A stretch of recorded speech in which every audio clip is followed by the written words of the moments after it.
Welcome to the 29th episode of Proofless, where we delve into the haunting depths of America's unsolved mysteries, cases that linger like echoes in the night, defying resolution and binding families to a hope tempered by an unrelenting grief that seeps into every corner of their lives.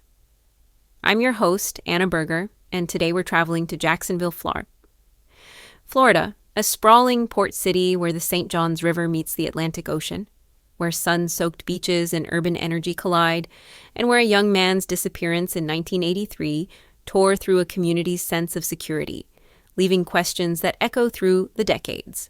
We're diving into the case of Eric Thomas Bennett, a 21-year-old college student, avid surfer and dreamer who vanished after a night out at a beachfront bar, leaving behind a trail of cryptic clues, a broken bicycle, a discarded wallet, a frayed bracelet, and a mystery that remains proofless, with no body or clear explanation to anchor the truth.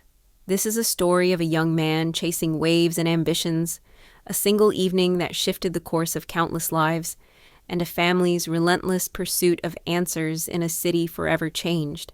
Settle in for an expansive journey into a case that continues to ripple through Jacksonville's sunlit shores, a tale of loss, resilience, and the enduring search for closure. Jacksonville in 1983, a city of sun and shadows. It's August 1983 in Jacksonville, a city of about 550,000 residents stretching across the St. Johns River and along the Atlantic coast, where palm trees sway in the humid breeze and the scent of salt air mingles with the hum of a growing metropolis. Jacksonville is a vibrant blend of southern charm and modern ambition. Its beaches like Jacksonville Beach, Ponte Vedra, and Atlantic Beach, drawing surfers, families, and tourists with their golden sands and rolling waves. Downtown pulses with the commerce of shipping and finance, while Naval Station Mayport brings a steady flow of sailors, their crisp uniforms a common sight in bars and diners. Neighborhoods like Riverside, with its historic bungalows, oak-lined streets, and bohemian vibe, offer a haven for artists, students, and young families, while industrial zones near the port carry a grittier edge, with warehouses and docks humming day and night. The early 1980s are a cultural high point. Ronald Reagan is in his first term, steering a nation through economic recovery. Michael Jackson's Thriller dominates the radio, its infectious beats spilling from car stereos, and Return of the Jedi packs movie theaters with tales of galactic adventure. Jacksonville's economy thrives on tourism, its beaches a magnet for visitors, and on shipping, with the port handling millions of tons of cargo annually. The city is also a financial hub, with insurance companies setting up sleek offices downtown. But beneath the sunlit surface, challenges simmer. The FBI's 1983 Uniform Crime Report documents a troubling rise in violent crime across Florida's urban centers, with abductions, assaults, and robberies increasingly linked to transient populations, sailors, truckers, and drifters drawn to the port and highways like I-95 and I-10. Riverside, where Eric Bennett lives, is a tight-knit enclave of community potlucks, local art shows, and church fundraisers where neighbors know each other's names and kids skateboard on quiet streets. Yet its proximity to downtown's bustling bars, music venues, and the transient traffic along I-95 creates pockets of vulnerability, especially at night when streetlights flicker and side roads turn shadowy. The St. Johns River, winding through the city with its deep channels and surrounding marshes, is a scenic draw for fishermen and boaters, but its murky depths and the sprawling wetlands of the Timucuan Ecological and Historic Preserve offer natural hiding places for secrets capable of concealing evidence from even the most determined search. Eric Thomas Bennett, A Life of Passion. Eric Thomas Bennett is a 21-year-old with sun-bleached blonde hair, piercing blue eyes, and the lean, tanned build of a lifelong surfer. Born on July 14, 1962, to Robert and Linda Bennett, he's the eldest of three siblings, with a younger sister, Jessica, 18, and a brother, Matthew, 16. A 1980 graduate of Terry Parker High School, where he captained the surf club and earned a reputation as a quiet leader, Eric is a junior at the University of North Florida, UNF, majoring in marine biology, with a dream to work as a coastal conservationist, protecting the reefs and sea turtles he loves. Known for his easygoing charm and quick laugh, he's a fixture at Jacksonville Beach, riding waves on his yellow Hobie surfboard, its nose patched from countless wipeouts. His father, Robert, a construction foreman with a weathered face and steady hands, builds bridges and high-rises across northeast Florida, while his mother, Linda, a school secretary, organizes PTA bake sales and keeps the family's riverside cottage running smoothly, its front porch cluttered with Eric's surfboards and wetsuits.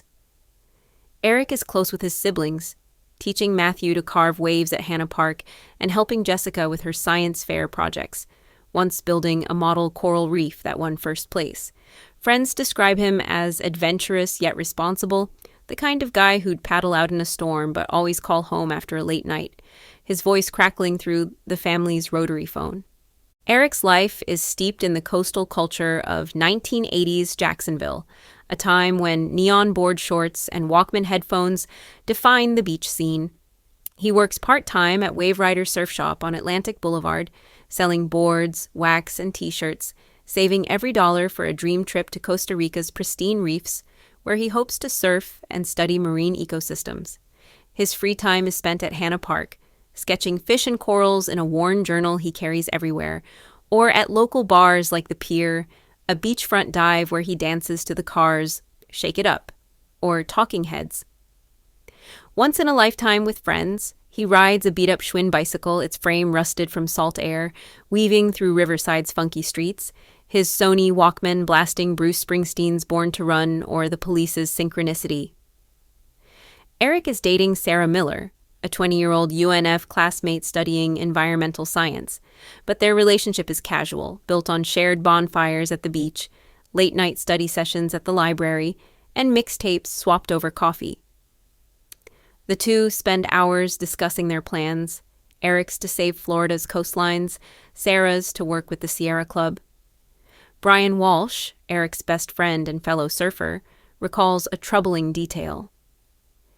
About 2 weeks before his disappearance, Eric mentioned an odd customer at the surf shop, a man in his early 30s with a faded denim jacket who'd linger at the counter asking where Eric surfed and what time he closed up. Eric brushed it off, joking, "Guy probably wants free wax." But Brian noticed he started locking his bike with a heavier chain and glancing over his shoulder when leaving the shop. These small moments, easily dismissed in the summer haze, would later loom large in the investigation. The night of August 19th, 1983. On August 19th, 1983, Jacksonville is balmy and alive with summer energy, the air thick with humidity and temperatures lingering in the low 80s as a salty breeze drifts in from the Atlantic. The beachfront hums with tourists sipping frozen drinks, while locals gather at bars and boardwalks, the sound of live bands mixing with crashing waves. Eric finishes a biology exam at UNF around 6 p.m., his backpack stuffed with notes on coral bleaching. He calls Linda from a campus payphone, his voice bright as he says he's meeting friends at the Pier, a popular bar on Jacksonville Beach known for its cheap beers and jukebox. Dressed in a white tank top with a surfboard graphic, blue board shorts, flip-flops, and a woven hemp bracelet he bought at a surf festival, Eric grabs his wallet, clips his Walkman to his belt, and rides his Schwinn to the bar, a 20-minute trip along Atlantic Boulevard and A1A. He arrives around 7 p.m., joining Brian Walsh, Sarah Miller, and a handful of UNF classmates at a sticky table near the jukebox. The bar is packed, neon signs casting a glow over sunburned faces as Billie Jean pulses through the speakers. Witnesses, bartenders, patrons, a guitarist playing covers, note Eric's high spirits, laughing as he dances with Sarah and downs a couple of Miller Lights. Around 11 p.m., Eric tells Brian he's heading home, citing an early surf session at Hannah Park. Sarah offers to drive him, her VW Bug parked nearby, but Eric laughs, saying, "It's a clear night and the bike's faster." Brian watches him pedal away on A1A around 11:15 p.m., his silhouette fading under the streetlights, the red reflector on his bike glinting briefly. This is the last confirmed sighting of Eric Thomas Bennett. Eric's usual route home follows A1A, a 2-lane coastal road that hugs the beach, lined with dunes, motels, and marshy patches where the lights grow sparse and the road dips into darkness. When he doesn't return by 1 a.m., Linda grows anxious, pacing the cottage's creaky floors. She calls Brian, who confirms Eric left alone, then dials Sarah, who last saw him biking away. By 2 a.m., Robert, his jaw tight, calls the Jacksonville Sheriff's Office, JSO. Deputy Lisa Carter, a rookie working the graveyard shift, arrives at the Riverside home, taking the report in the living room, where a photo of Eric surfing hangs above the couch. She records his description. 5'11", 165 pounds, blonde, sun-bleached hair, blue eyes, last seen in a white tank top and board shorts, likely carrying a wallet and Walkman. The JSO initially classifies Eric as a potential runaway or a young man caught up in a late-night party, a common assumption in 1983 when missing persons cases were often misjudged, especially for college students. Robert, his voice rising, insists Eric is dependable. He's never missed a family dinner. His surfboard leans against his bedroom wall, his journal sits open on his desk, and his savings, $300 in a coffee can, remain untouched. Linda, clutching Eric's high school graduation photo, her eyes red, tells Carter, he'd call if he was staying out. Something's not right. Carter promises a search, but the Bennetts sense the initial hesitation, a reflection of an era when police resources for missing adults were stretched thin. The investigation begins. On the morning of August 20th, a beachgoer named Ellen Harper, a 40-year-old nurse walking her dog, finds Eric's Schwinn bicycle half buried in a dune off A1A about 2 miles from the pier. The bike's chain is snapped, its handlebars bent, and Eric's wallet containing $15 in crumpled bills, his UNF ID, and a surf shop punch card is tangled in the spokes. Harper, hearing about a missing student on WJXT-TV's Morning News, calls the JSO.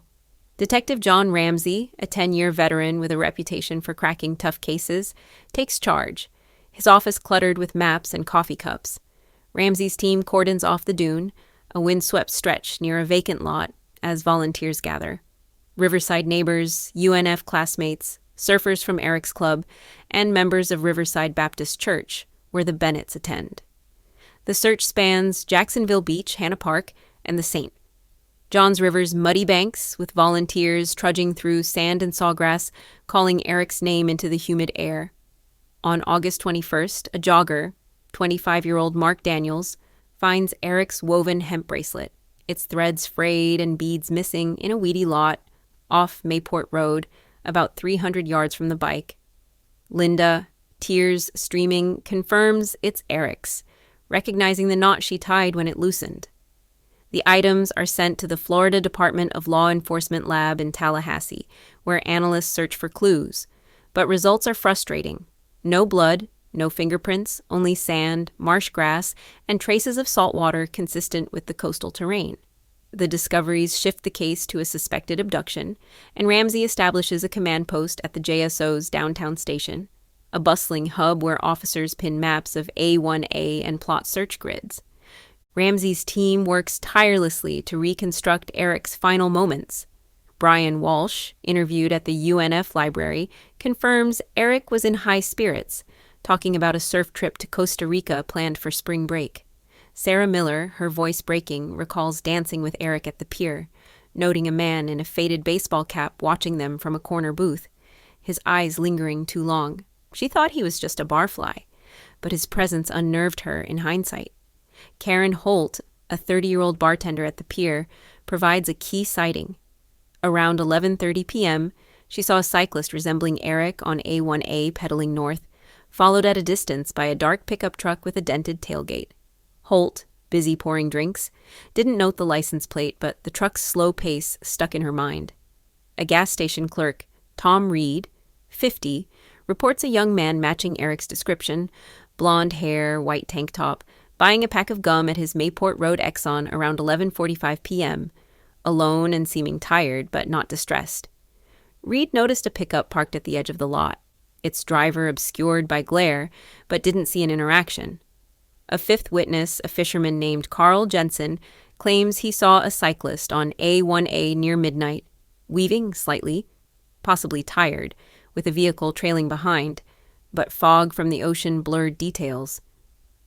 The JSO canvasses A1A and Mayport Road, knocking on motel doors and questioning late-night workers, but the area's mix of tourists, sailors, and locals yields conflicting stories. A partial tire track, found in the sand near the bracelet, is photographed, but heavy rain on August 20th washes away any chance of casting it. Cadaver dogs deployed on August 22nd, alert to a faint scent in the Mayport Road lot, suggesting human remains or biological material, but a week-long excavation with volunteers sifting through dirt and roots uncovers only trash, a soda can, a broken flip-flop, and a rusted fishing hook. Ramsey, in a press conference covered by the Florida Times-Union, says, "We're piecing together a puzzle with half the pieces missing. We need a witness who saw something clear." The case seizes Jacksonville's attention, dominating local media and stirring a city known for its laid-back coastal vibe. The Florida Times-Union runs a front-page story on August 22nd. UNF student vanishes after night at beach bar, featuring Eric's surf team photo, his grin wide under a mop of sun-bleached hair. WJXT-TV airs nightly segments, showing drone footage of A1A's dunes and interviews with tearful classmates.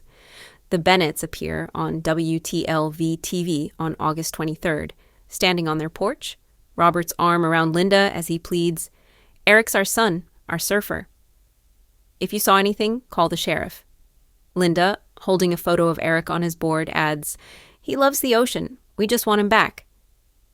The family offers a $5,000 reward, scraped from Robert's overtime pay, which grows to $70,000 by September, with donations from surf shops like Wave Rider, local restaurants like Ragtime Tavern, and the Jacksonville Surf Club. The community rallies. Riverside residents print flyers at a local coffee shop, plastering them on boardwalk kiosks and gas station pumps. UNF holds a candlelight vigil on August 25th with 500 students, faculty, and surfers gathering on the campus green, holding candles that flicker against the night sky. Pastor David Ellis of Riverside Baptist leads a prayer, calling Eric a son of Jacksonville, carried by the waves. Tips flood the JSO's hotline. A motel clerk in St. Augustine reports a nervous young man on August 20th. A trucker claims he saw a blonde teen hitchhiking near I-95 in Daytona Beach. A bartender in Tampa describes a surfer-like figure with a man at a dive bar. The JSO chases each lead, sending deputies to motels and truck stops. But most are mistaken identities or too vague to confirm, the descriptions melting into the transient flow of Florida's coast. The FBI joins the investigation on August 24th, citing the possibility of interstate travel along I-95, a major corridor for crime in 1983. Agents focus on the port and Mayport, where sailors and dock workers create a fluid population and explore a trafficking angle, referencing a 1983 FBI report on abductions linked to coastal hubs. Divers search the St. Johns River, navigating its 15-foot depths and strong currents, while helicopters with early infrared scan the Timucuan Preserve's 46,000 acres of marshes and forests. No trace of Eric emerges, and by September 1983, the JSO reclassifies the case as a suspected homicide, though the absence of a body or forensic evidence stalls progress. Ramsey, his desk piled with witness statements and tide charts, tells WJXT-TV, "We're fighting the river and the marshes. They don't give up secrets easily." The Bennetts, clinging to hope, spend evenings at Jacksonville Beach, staring at the waves as if Eric might paddle in. Suspects and leads. The JSO pursues several persons of interest, each lead a mix of promise and frustration. Michael Mike Turner, a 32-year-old mechanic and regular at Wave Rider Surf Shop, matches the description of the odd customer Eric mentioned. Turner, with a faded denim jacket and a history of loitering, had asked Eric about his favorite surfing spots and what time he closed the shop, once lingering in the parking lot as Eric locked up. Questioned on August 25th, Turner claims he was at the Sandbar, a dive bar on Beach Boulevard, until midnight on August 19th. drinking with buddies. The bartender confirms Turner was there but can't recall when he left, and no patrons verify his presence past 10 p.m. A search of Turner's apartment near the port finds work boots with sand matching the A1A dune, but the sand is ubiquitous along Jacksonville's coast, offering no definitive link. Turner fails a polygraph, his voice shaky as he cites nerves from police scrutiny, but without direct evidence, no fibers, no blood, no witnesses placing him with Eric. He's released on August 27th, though Ramsey keeps a tail on him. James Jimmy Carter, a 27-year-old fisherman with a 1981 theft charge, was seen near A1A on August 19th, driving a dark pickup truck with a dented tailgate matching Karen Holt's sighting. Carter claims he was fishing at Mayport until 2 a.m., an alibi backed by a bait shop receipt time-stamped 6 p.m., but no one confirms his whereabouts after dark. A search of his truck and trailer home finds fishing gear and sand, but nothing tied to Eric. A third lead points to Eddie Vance, a 35-year-old drifter known for panhandling near Mayport Road. A motel clerk reported seeing Vance with a duffel bag on August 19th, but he's located in Savannah on August 30th with a bus ticket and shelter log, proving he was there on August 18th and 19th, ruling him out. The transient population, a constant challenge in Jacksonville's port and beach areas, frustrates the investigation. Many potential witnesses vanish before police can interview them. Theories of the crime. Theories about Eric's fate swirl, each shadowed by the lack of concrete evidence. The leading hypothesis is an opportunistic abduction. The broken bike, snapped chain, bent handlebars, and frayed bracelet suggest a violent struggle in the dune or nearby lot, possibly as Eric was intercepted on his ride home. The cadaver dog's alert in the Mayport Road lot supports this, indicating Eric may have been attacked and his body moved, perhaps to the St. John's River, where currents could carry remains to the Atlantic, or the Timucuan Preserve's marshes, a vast wilderness where searches are daunting. In 1984, a tip from a kayaker about a weighted sack in the preserve's tidal creeks prompts a 10-day search with boats, divers, and dogs, but only driftwood and crab traps are found. Another theory posits a targeted attack by someone who knew Eric's routine, possibly through his surf shop job. The customer's persistent questions and lingering behavior point to stalking, with Turner as the prime suspect, though the absence of forensic evidence, a hair, a fiber, a confession, keeps him free. Ramsey investigates Eric's coworkers and friends, including a surf shop colleague, Tom Hayes, who'd argued with Eric over a scheduling mix-up, but Hayes was in Miami on August 19th, verified by a concert ticket stub. A third theory, less likely but fueled by Jacksonville's role as a shipping hub, suggests human trafficking or a robbery gone wrong. A 1983 FBI report notes coastal ports as conduits for such crimes, and a tip in October 1983 claims a young man resembling Eric was seen at an I-95 truck stop near Brunswick, Georgia, with 2 men. The lead collapses when the man is identified as a local runaway.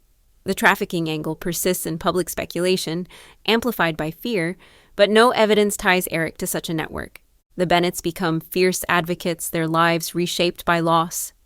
Robert, his face lined with worry, takes unpaid leave to organize searches, driving his Ford pickup to the preserve, Ponte Vedra, and rural Nassau County, combing marshes with volunteers from the surf club and his construction crew. Linda, soft-spoken but determined, spends hours at a local print shop, producing thousands of flyers with Eric's photo, his blue eyes staring out from telephone poles, surf shop windows, and diner counters across Jacksonville. They appear on America's Most Wanted in June 1984, standing on Jacksonville Beach, Robert's voice steady as he says, "Eric's a fighter. He'd want us to keep looking." Linda, holding Eric's surfboard wax, adds, "He belongs to the ocean and to us." By 1986, their reward fund reaches $90,000, bolstered by fundraisers, car washes at Riverside Baptist, a surf competition at Hanna Park, and donations from Atlantic Boulevard businesses.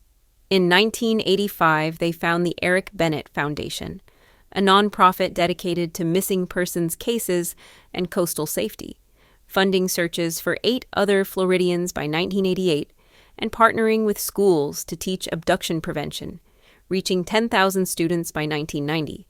The emotional toll is immense. Robert battles depression, his sleep plagued by nightmares of Eric lost at sea, confiding to a Times Union reporter in 1985, "I build bridges, but I can't bridge this gap."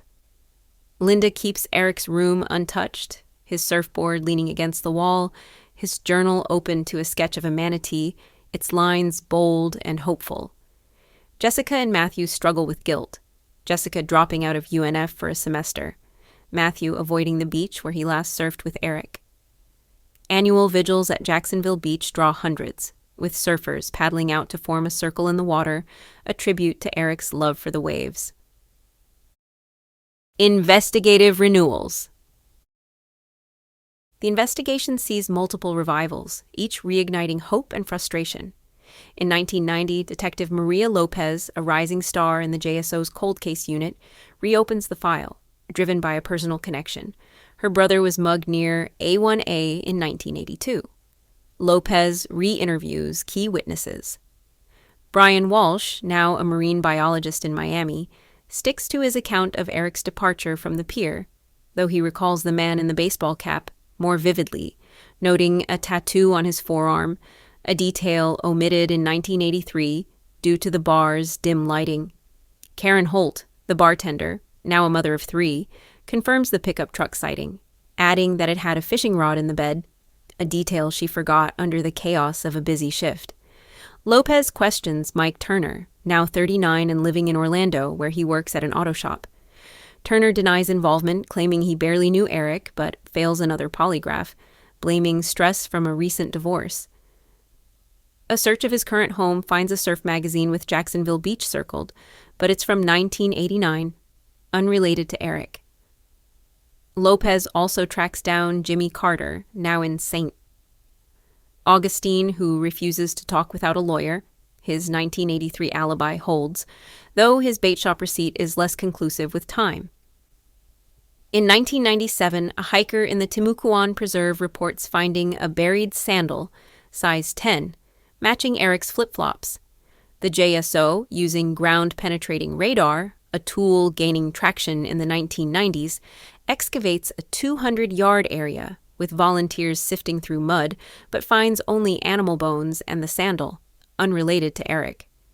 The effort, though fruitless, sparks renewed media coverage, with WTLV-TV airing a special, Eric Bennett, 14 Years Missing, featuring interviews with his surf coach who recalls Eric's determination.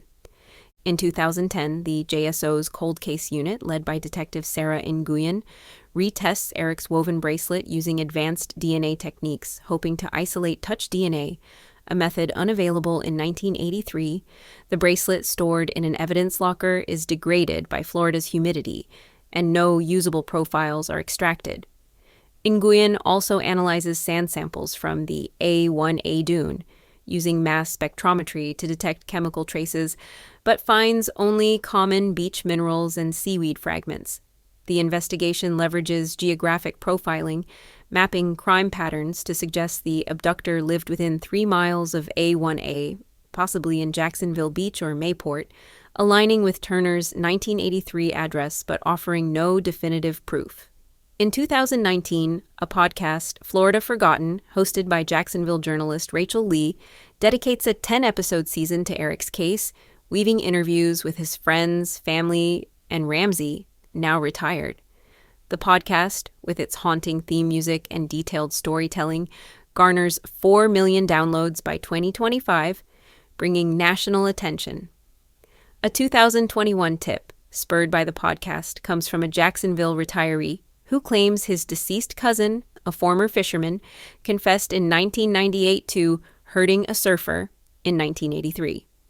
The JSO investigates, identifying the cousin as David Holt, who died in 2000, but his fishing logs show he was in Key West on August 19, 1983, ruling him out. In 2023, the FBI's Behavioral Analysis Unit provides a psychological profile of the abductor. A local male, aged 20 to 40 in 1983, likely with a history of voyeurism or petty crime, possibly triggered by opportunity or rejection. The profile fits Turner and, loosely, Carter, but its broad strokes can't narrow the suspect pool without new evidence. Forensic advancements offer glimmers of hope, but no breakthroughs. In 2024, a tip from a kayaker about unusual debris in the St. Johns River prompts a search with drones and sonar, covering 400 acres of marsh and riverbed. The operation, involving the JSO, FDLE, and volunteer divers, finds only fishing nets and a sunken tire. Genetic genealogy, a tool used in high-profile cold cases, is considered, but without crime scene DNA or a body, it's inapplicable.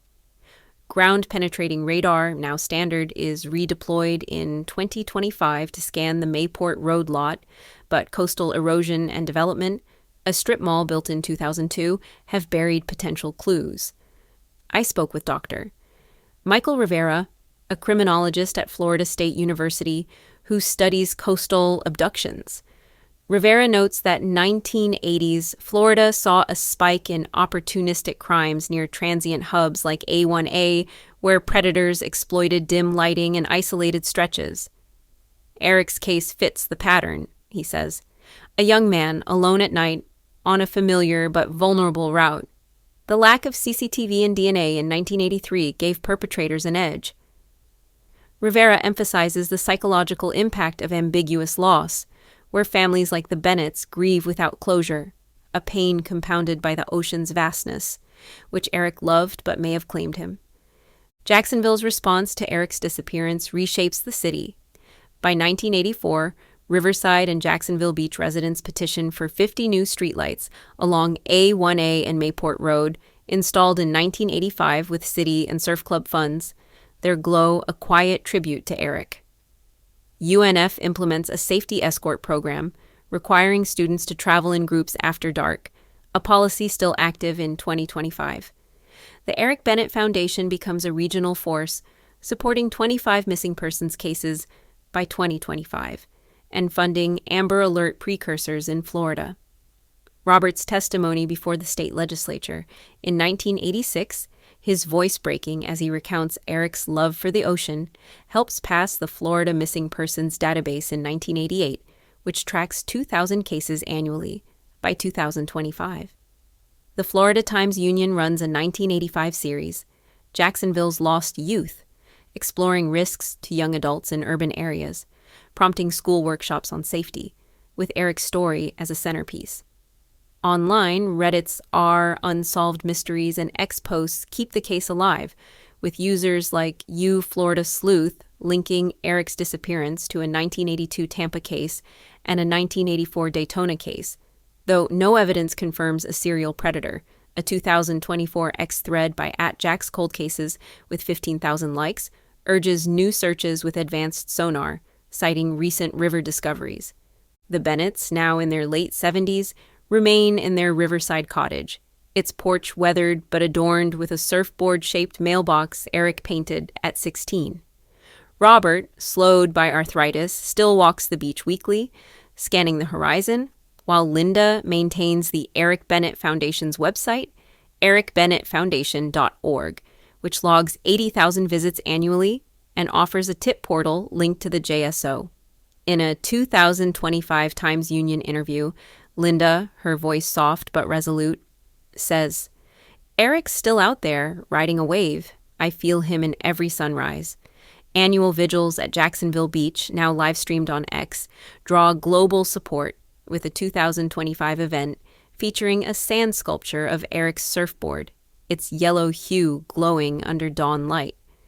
The proofless heart of Eric's case lies in its unanswered questions. Was he taken by a stranger like Turner, a local like Carter, or a drifter passing through? Did the river or marshes claim his remains, or does he lie hidden in a place yet unsearched? The absence of a body keeps the case in limbo, a poignant reminder of a life paused and a truth elusive. For listeners, Eric's story is a call to action. The JSO's cold case unit, reachable at 904-630-0500, welcomes tips, no matter how small. The Eric Bennett Foundation's website offers resources and a tip portal. Share your thoughts on our website, prooflesspodcast.com, or on X using the hashtag Eric Bennett. Theories persist. On Reddit, users propose a link to a 1980s coastal predator, while X posts from @MissingInFL urge new searches with underwater drones. Each tip, each share, keeps Eric's name alive. That's all for the 29th episode of Proofless. Eric Thomas Bennett's Disappearance is a tragedy that reshaped a coastal city and exposed the fragility of youth. His waves, his dreams, his light, they endure in the hearts of those who love him. If you have information, contact the Jacksonville Sheriff's Office or visit ericbennettfoundation.org. Join us next time for another journey into the unknown. Until then, keep searching for answers.